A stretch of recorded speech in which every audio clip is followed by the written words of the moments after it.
Hello,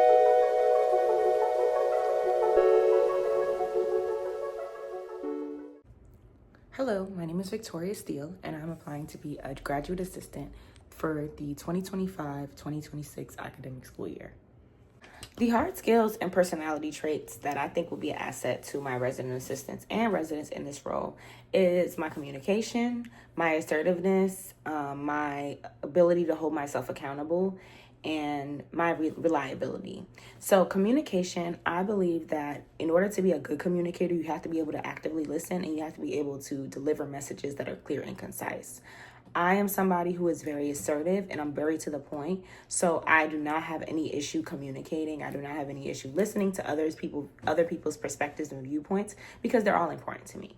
If I had an unlimited budget for one staff and resident assistant social event, it would be a cabin trip. The cabin trip would have a whole bunch of outdoor activities like zip lining, rope courses, and then we would always come back and convene. Everybody would be partnered up with someone, and for every activity, we would switch out just so that everyone has experience with everybody. I think I would survey success by basically having a initial survey in the beginning before all of the activities get started, and then one at the end, just to see how things have changed in the span of a few days and if everyone feels as though this is a group that they can work with.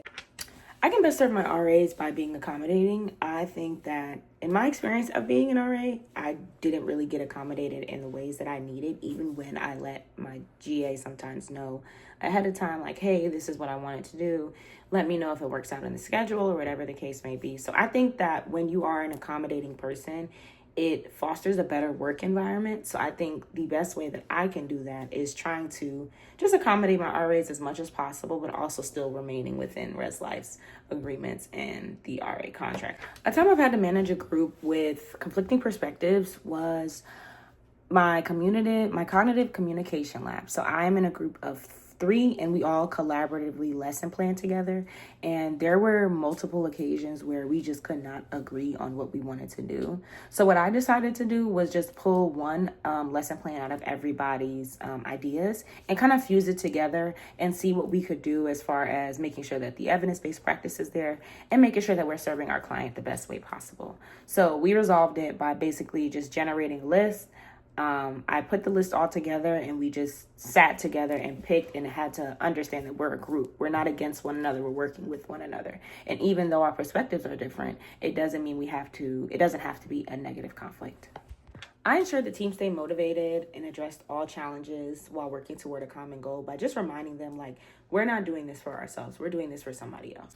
I plan on maintaining humility with those who have more experience than me by including them in some of my processes. So in processes where it can be made for collaboration, I will make sure to include them just to ensure that they know that their experience is valued and that they are useful to me.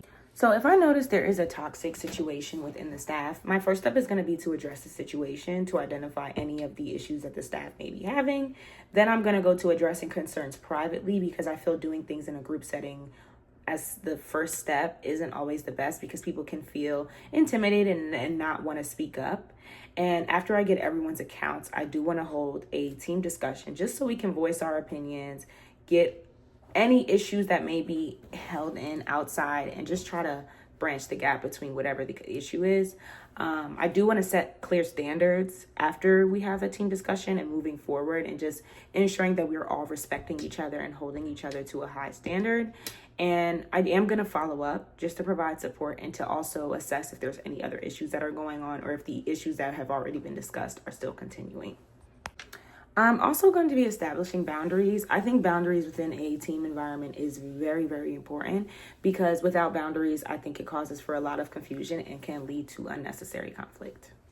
In the midst of conflict, I feel I will be able to help my resident assistants and staff feel motivated by just ensuring them and reminding them, like, the reason that they're here, the people that we're serving, and the importance of the job we're doing in spite of any of the issues we may be having with one another. When it comes to escalating concerns, I will follow the chain of command, ensuring that any serious issues, whether they be from RAs, building managers, or residents, are addressed appropriately. So staying proactive and organized and adaptable to that, and always ensuring that my resident assistants and my residents do know and follow the chain of command, will also be be a part of how I escalate concerns and ensure that concerns are handled appropriately. I do a very good job in following up, whether that be email, going in person, or getting on the phone and having a phone conversation. So I don't have an issue with escalating concerns, but I do want to ensure that everything is followed by the specific chain of command that Res Life has put out. So I plan on managing my priorities effectively by utilizing my calendar. That is the best way for me to stay organized. That is the best way for me to keep up with meetings, classwork, schoolwork, and things that are going on in my building, such as RA events.